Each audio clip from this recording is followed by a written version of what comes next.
기각이 됐을 때는 뭐 정치권이나 이쪽은 어떻게 해야 된다고 보세요? 사법부가 지금 충분히 이제 국민의 신뢰를 이렇게까지 잃었는데 없어졌던 신뢰가 다시 짠 하고 나타나겠습니까? 그렇기 때문에 지금 여당에서는 내란 전담 재판부라든가 각종 사법 개혁을 추진을 하고 있는데 차질 없이 추진돼야 하는 것은 맞는 것 같습니다. 내란 전담 재판부 설치에 대한 여론에 힘이 확 실리겠죠. 그렇죠. 8월에 내란 전담 재판부 처음 나왔을 때 약간 민주당이 조금 앞서간다는 의견이 주류였거든요. 그리고 굳이 뭐 재판하고 있는데 저희도 그런 어떤 블랙스완이 나오기 전에 몰랐죠. 두세 번 봐버리니까 와 이건 지금 장난이 아닌 거예요. 그렇죠. 사실 이제 이 정도 되니까 전담 재판부 얘기가 나와서 추진을 하는데 진작에 했으면 얼마나 좋았겠습니까? 그렇죠.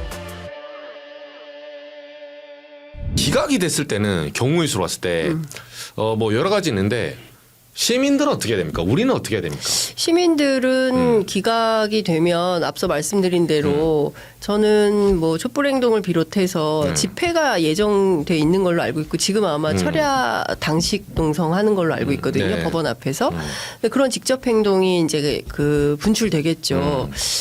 그리고 오늘 이재명 대통령 국무회의에서 굉장히 센 발언을 그렇죠. 해서 화제가 되고 있는데 우리가 사실은 만약에 그 비상계엄이 성공했다고 한다면 거리에 얼마나 많은 사람들이 돌아가셨겠습니까? 네. 유혈 사태는 너무나 자명한 거고 그리고 이제 안규령 대변인이 네. 군인의 총뿌리를 잡고 맞아요. 부끄러운 줄 알아라 막 이랬잖아요. 707 그 앞에 국회 앞에 들어간 거. 예를 들어서 그 상황이 굉장히 위험했다고 다들 보는 거예요. 예를 들어서 그 안규령 대변인을 향해서 총을 쐈다고 쳐보십시오. 끔찍하죠. 그러면 그 순간 국회 본회의장 앞은 아수라장이 되는 거예요. 그렇죠. 그때부터는 사실 그냥 완전히 내전 비슷하게 가는 이게 이제 거거든요. 707이었으니까 특수부대니까 이게 사실은 그렇게 넘어갔을 수도 있었다고 보는데 저는 만약에 그냥 일반 병사였다면 어떻게 됐을지 몰랐을 모르죠. 것 같아요. 저는. 예. 네. 그렇죠. 그러니까 이게 감정 컨트롤이 안 되고 막 극단적으로 마주하는 상황에서 우발적 충돌이 충분히 있었을 수 있다라는 건데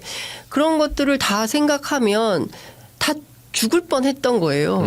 그런 끔찍한 국가 폭력에 대해서 대통령이 이제 나치식으로 생명이 붙어 있는 한 끝까지 처벌해야 된다라고 얘기를 한 그 의미를 따져 보면 지금 시민들은 사실 야 이게 1년이 다 돼가는데 지규현 판사 재판하는 거 보니까 1년이 다 돼가도록 뭐 재판이 마무리가 되기를 해 수사야 뭐 이번에 마무리됐지만 뭐 그렇다고 해서 우리가 정작 궁금해하고 알고 싶어하는 것들이 다 확실하게 다 규명이 됐냐 그렇지 않으니까 2차 종합특검 얘기가 또 나오는 거고 뭐 이렇게 가는 거잖아요. 이렇게 지지부진하게 된 원인과 그 상황을 살펴보면 안 되겠다. 국민들이 또 촛불이나 응원봉을 들고 나가서 이 문제를 해결하지 않으면 안 되겠구나. 왜냐하면 사법부와 그리고 또 우리 정치권에 맡겨두고 우리는 일상으로 돌아갔잖아요. 비상계엄이 끝나고 대통령 선거 끝난 다음에 전부 일상으로 회복해서 잘 하겠거니 했는데 잘 안 하네. 이렇게 되면 결국 정치를 움직이는 건 국민이기 때문에 그렇죠. 국민들이 또 한 번 그 광장에 서서 이 문제를 해결할 수밖에 없는 거 아닌가? 근데 왜 꼭 이렇게 추울 때 엄동설안에 겨울마다 이렇게 진짜 난립니다. 사람을 힘들게 하냐 이런 생각이 좀 드는 거죠. 저는 그런 음모론도 봤어요. 댓글 중에 이게 윤석열 쪽하고 패딩 업체랑 관련이 있다. 잘 봐라 이 새끼들 기분 있는 거 아니냐. 겨울만 오면 의류업체를 잘 봐야 된다. 패딩을 팔려고. 김건희의 또 주가 이게- 조작을 잘 봐야 된다. 또 세강자가 들어간 작업을 하고 있는데 세강자 책 그만 보게 해야겠다. 네. 이놈들 그 몽클레어랑 혹시 뭐 관련 있어? 네, 뭐 패딩 주로 하는 업체 이런 우스갯소리 나와요. 네. 근데 대단하네. 뭐 정치권이나 이쪽은 어떻게 해야 된다 보세요, 김 변호사님? 만약 기각됐을 때는. 사실 지금 기각되든 발부가 되든 해야 될 게 전 바뀐다고 보지는 않습니다. 지금 뭐 여당에서는 내란 전담 재판부라든가 뭐는 각종 사법 개혁을 추진을 하고 있는데 이거는 발부든 기각이든 차질 없이 추진돼야 하는 것은 맞는 것 같습니다. 내란 전담 재판부 설치에 대한 그 여론에 힘이 확 실리겠죠. 그렇죠. 예, 안 되겠네. 이런 것까지 기각시키고 그리고 아까도 말씀드렸지만 박성재 장관의 경우에 계속 이걸 틀어막는다고 한다면 길이 없잖아요. 그러면은 우회로를 뚫을 수밖에 없는 거고 그 우회로는 내란 전담 재판부이다. 그래서 지금 1심에서 변론 종결되지 않은 사건의 경우 경우에는 내란 전담부로 옮겨서 재판을 할 수 있게 되는 법이 이제 올라가 있어요. 그래서 내일 모레 4일날 국회 본회의가 열려서 통과될 가능성이 매우 높다는 거거든요. 이제 그렇게 되면 일단 한덕수 재판 같은 경우에는 변론을 종결하고 그리고 이제 구형도 나왔고 내년에 선고만 하면 돼요. 그렇죠. 근데 지기현 재판은 아직 변론 종결이 안 됐어요. 그 지기현 재판에 지금 윤석열, 김용현, 김봉식, 조지호, 여인영 그리고 노상원 되게 많아요. 맞네요. 네, 굉장히 많아요. 그러니까 맞네요. 내란에 가담돼 있는 주요 관계자들이 전부 지기현 재판부에 몰려 있어요. 그래서 그러네요. 초반부터 이 사건 병합해서 한꺼번에 해라. 왜냐하면 증인들이 이제 중복해서 출석하게 되고 그리고 또 김용현 재판 같은 경우에는 난장판이었거든요. 그죠. 그래서 그걸 다 해라. 근데 끝까지 안 하고 있고 지금 다 이런 상황이기 때문에 지기현 판사가 또 차일피일 미루고 그러면 이거는 바로 내란 전담 재판부로 이송인가요? 이송을 해서 거기서 재판을 계속 하게 되는데 그러면은 그동안 그 기록들 다 봐야 되는데 이 재판부가 어떻게 하냐 했더니 간이 갱신 절차. 간이갱신 절차라는 게 있어서 그걸 통하면 빠르게 재판을 할 수 있다라고 얘기를 하더라고요. 그 부분은 뭐냐면 사실 이제 1심에서 1심으로 그냥 넘기는 건데. 형사소송법에 보면은 판사가 바뀌면 판사가 바뀌면은 재판을 갱신하여야 된다라고 돼 있어요. 근데 이제 그 갱신이 뭐냐면 원칙적으로 보면 처음부터 다시 하는 거예요. 네, 그래서 사실 예전에 그 대법원장 누구야 양승태 대법원장이 재판을 거의 한 5년 했잖아요. 사법농단. 맞아요. 맞아요. 이걸 이용해서 한 거예요. 인사가 바뀌어서 판사가 바뀌면 처음부터 다시 하자. 이래 또 한 2년을 끌어갖고 또 판사 바뀌어.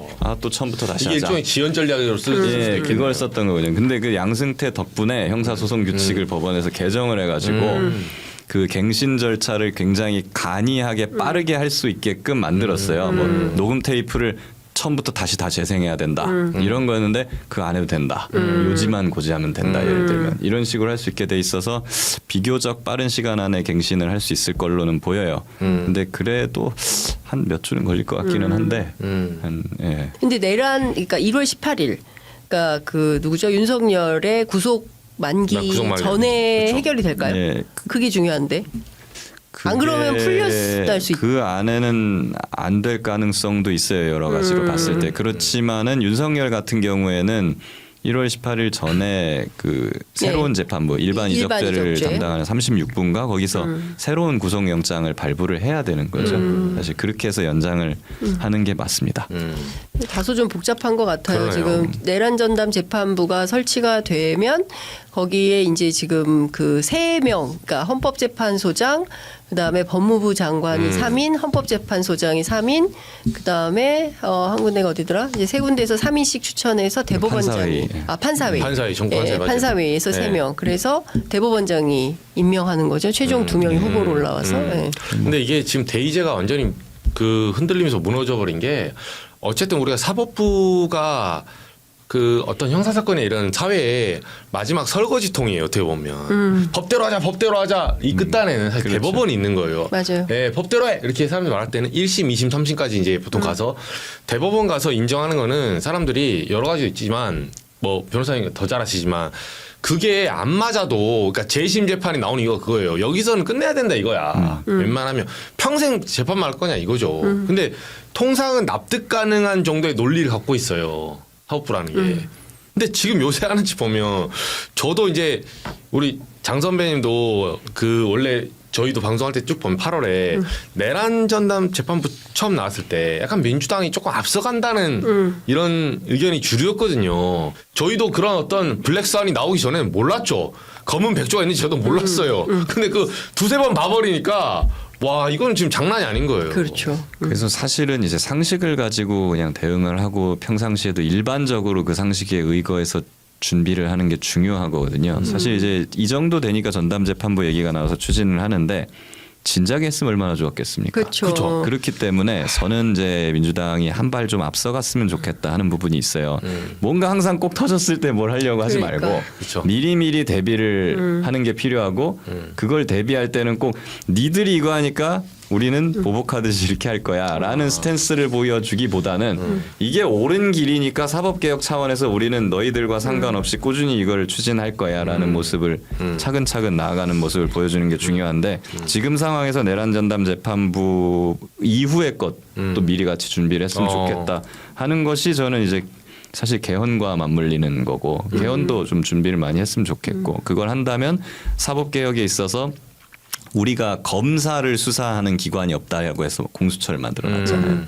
판사를 재판하는 기관이 없잖아요. 그러니까 맞네요. 개헌을 할 때 판사를 재판하는 판사를 어떤 전담이나 특별 재판소를 만드는 방향으로 이렇게 준비를 좀 해야 되겠다라는 생각이 들고 전담 재판부 같은 경우에도 그 뒤에 누가 있어요. 결국 조희대 대법원이 3심 재판을 하게 되잖아요. 거기는 어떻게 대응할 거예요, 그러면? 결국에는 이런 것들은 차근차근 그때 가서 할 게 아니라 지금부터 개헌이나 막 이런 거를 사법개혁을 촘촘하게 준비를 해나가야 된다. 근데 민주당 취재해 보면 그 내부에도 참 그 여러 가지 고통이 있더라고요. 그러니까 무슨 얘기냐면 정치를 하는 집단이기 때문에 민심이 되게 중요하잖아요. 여론. 중도 표심이 흔들린다. 이를테면 중도는 그런 과격한 전략을 싫어한다라는 여론이 있는 거예요. 당내. 그러니까 뭐 문 닫고 한 문 잠그고 딱 기자들 못 들어오게 하고 하는 의총장에서는 생각보다 그런 의견이 많다는 거예요. 그러니까 그 안에서 이제 의원들 간에 논쟁이 치열하게 벌어지고 항상 그 중도의 여론을 잡아야 된다라는 주의 주장이 많아서 그 이를테면 지금 말씀하신 그런 개혁의 길로 나아가는데 주저주저 하게 되는 거죠. 그러니까 저는 이런 것들을 민주당 내부에서 좀 뚝심 있게 밀어가야 되는데 제가 꼭 드리고 싶은 말씀이 이런 거예요. 중도가 가운데가 아니라는 겁니다. 맞아요. 예, 중도는 가운데가 아니고 지난 1년 12.3 비상계엄 내란을 겪으면서 중도의 민심은 단 한 번도 내란의 편에 선 적이 없어요. 맞아요. 이 내란이라는 것은 세모가 아니에요. 공 아니면 X예요. 사람이 죽고 사는 문제거든요. 비상계엄 터지면 우리 다 죽었어요. 그렇지 않겠습니까? 최소 영연백 그렇죠. 아니면 수장 뭐 이런 정도예요. 두 분은 인천 갔을 거고 저는 저 경찰서 유치장 정도 뭐 제가 뭐 한 게 아니, 몰라요. 저 철원 갔을지도 몰라. 제가 보기에는 뭐 언론인들 아까 저기 오프닝 하는 거 보니까 세던데 제가 보기에는 영연백이야. 그러면 감사히 들어가겠습니다. 혼자 가지 않습니다. 감사히 들어가겠습니다. 아니 그렇기 때문에 저는 그 중도 표심이 항상 올바른 선택을 했어요. 그러면 민주당은 이 여론을 믿고 좀 진중하고 가열차게 원래 하렸고 했던 길을 가면 돼요. 근데 자꾸 발목이 잡혀가지고 당내 여론에 흔들리고 뭐 이렇게 하다 보면 자꾸 차일피일 미루다 맞아요. 보면 이제 시간만 허비하게 되는 거죠. 결국 그러다 1년 온 거예요. 마침내 대통령 입에서 낫지 청산하듯이 하라는 얘기까지 나온 거죠. 제가 보기에 대통령 좀 답답하신 거 아닌가라는 생각이 좀 들었습니다. 예, 그렇죠. 그게 사실 그리고 중도에 대해서 저도 드리고 싶은 게 중도가 좋아하는 게 뭡니까? 합리성 뭐 이런 맞습니다. 거잖아요. 그래서 저는 같은 얘기를 하더라도 포장을 다르게 하는 거에 있어서 중도는 또 설득이 된다는 굉장히 거예요. 중요합니다. 왜냐하면 예를 들어 대법관을 늘린다. 지금 너무 재판이 지연되고 안 되고 있으니까 판사랑 법관 수를 늘려가지고 이걸 해결하겠다는 거 아니냐. 이렇게 말했을 때 여기에 대해서 X라고 말할 중도층은 아무도 없어요. 근데 조희대가 너희 파기환송하니까 우리도 뭔가 보여줄게. 너희 대법관 확 늘려버릴까. 이렇게 말하면은 이제 중도층은 좀 갸우뚱한단 말이에요. 조희대 잡아채려고 하는 거 네, 아니야? 보세요. 내용은 똑같아. 대법관 늘리겠다는 거예요. 근데 어떻게 말하느냐에 따라 달라지는 거기 때문에 그런 포장을 좀 잘했으면 싶은 것이고 그렇기 때문에 이렇게 중도층한테 소구력이 있으려면 미리미리 준비를 해야 된다는 거죠. 닥치고 나서 뭔가 우리가 막 이걸 하려고 하면은 꼭 보복하는 것처럼 비춰지잖아요. 그렇죠. 네, 그런 차원에서는 저는 이렇게 미리미리 하는 것이 중도층을 설득하는데도 오히려 좋을 수 있다. 그래서 저는 민주당의 전략 기능이 좀 강화돼야 된다라는 생각은 좀 해요. 말씀하신 대로 선구안이 좀 있어야 되거든요. 정치에는. 그래서 다음 스텝을 보면서 여기서 반보 이렇게 좀 나가야 되는데 지금은 조금 많이 필요하다. 제가 보니까 포장지가 정청래 대표라서 우탕탕탕. 그러니까 아니, 말씀하신 건 다 얘기 꺼냈어요 사실. 정청래 대표 안 꺼낸 거 없어. 근데 그러니까. 약간 손해 보는 것도 있어요. 정청래 대표가 꺼내니까 사람들 정청래 대표가 약간 이런 느낌을 주는 게 그렇죠. 있거든요. 예. 내란 재판도 8월달에 정청래 대표 그렇게 하자고. 정청래 대표가 내란 재판 얘기한 지 오래됐죠, 진짜. 예. 차라리 저 요즘에 그런 생각이 들어요. 지금 정부 내에서 내란 청산이 굉장히 더디잖아요. 그렇기 때문에 이게 정부 초기에 차라리 그냥 내란 청산부 이런 거 부처를 하나 만들어가지고 네. 거기서 그냥 경찰, 검찰, 국정원, 뭐 법무부 전부 다 그냥 내란 청산 작업을 주도하고 아예 이걸 부총리급으로 만들어 버리는 것도 괜찮을 것 같아. 거기에다가 뭐 정청래 의원이었거나 추미애 의원이라든가 이런 분들을 잠깐 한시 부처니까 맞아요. 한 1년짜리를 해서 앉혔더라면 지금 모습이 좀 많이 다르지 조선일보가 않을까? 무지하게 비판 기사 쓸 거예요. 보나 마나지. 보나 마나. 이름은 좀 이제 내란 청산부는 가칭이고 뭐 이름을 좀 이렇게 뭐 미래지향부 그렇죠.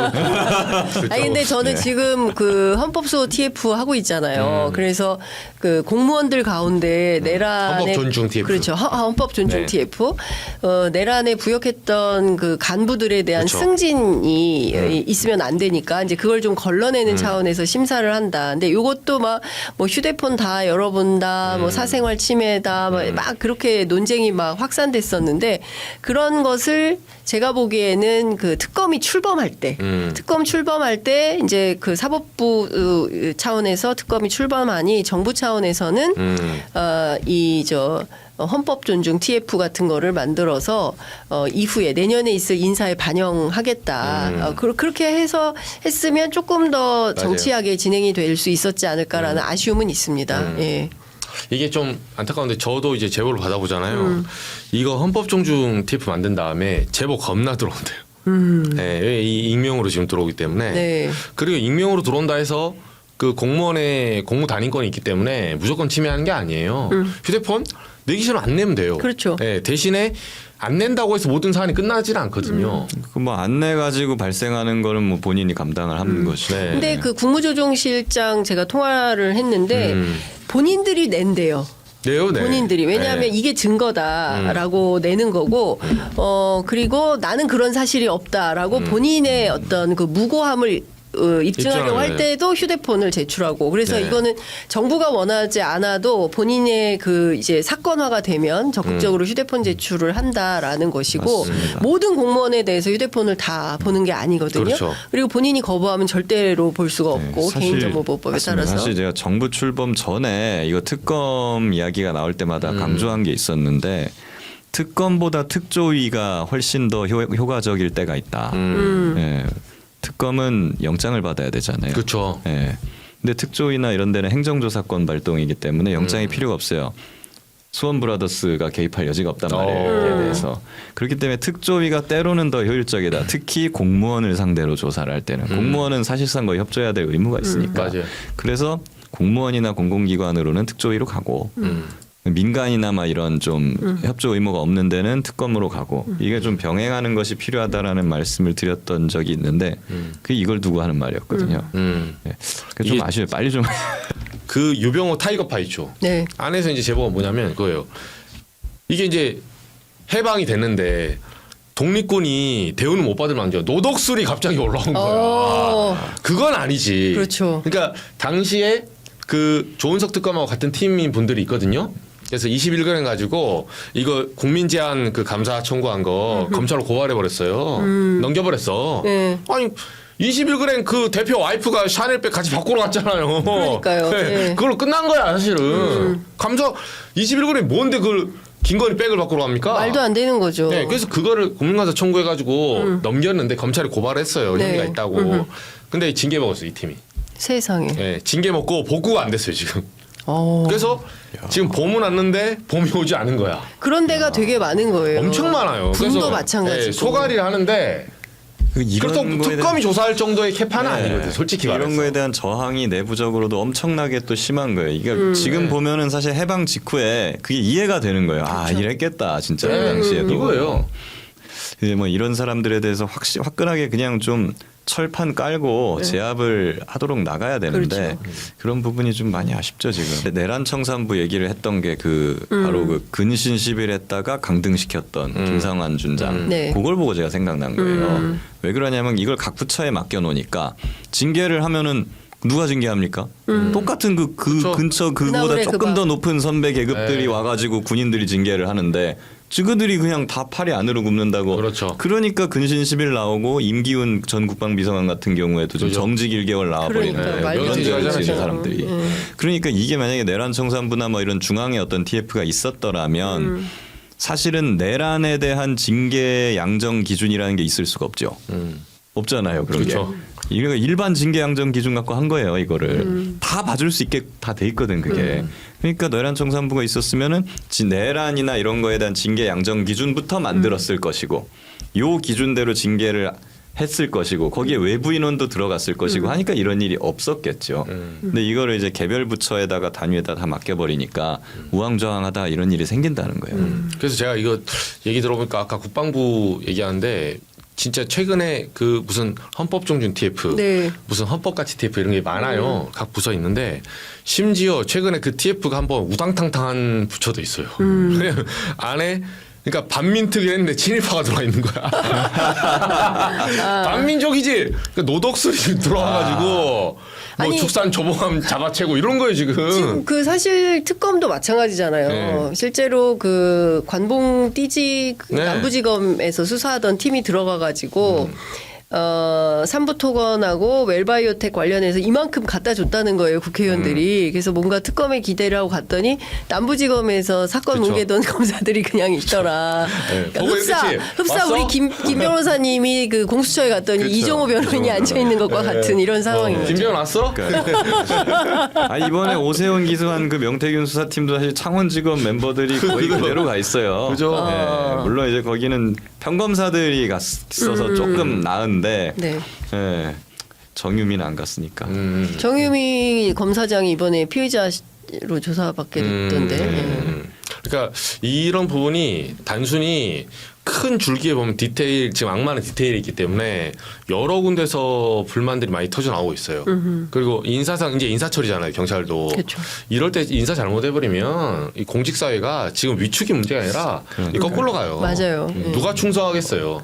그래서 사실은 이거에서 중심을 제대로 잡고 여러 가지 제보를 받고 그런 거에서 또 피해봤던 그런 공무원들, 이제 독립분들을 대거 참여를 시키면서 네. 앞으로 나가는 게 굉장히 중요한 것 같습니다.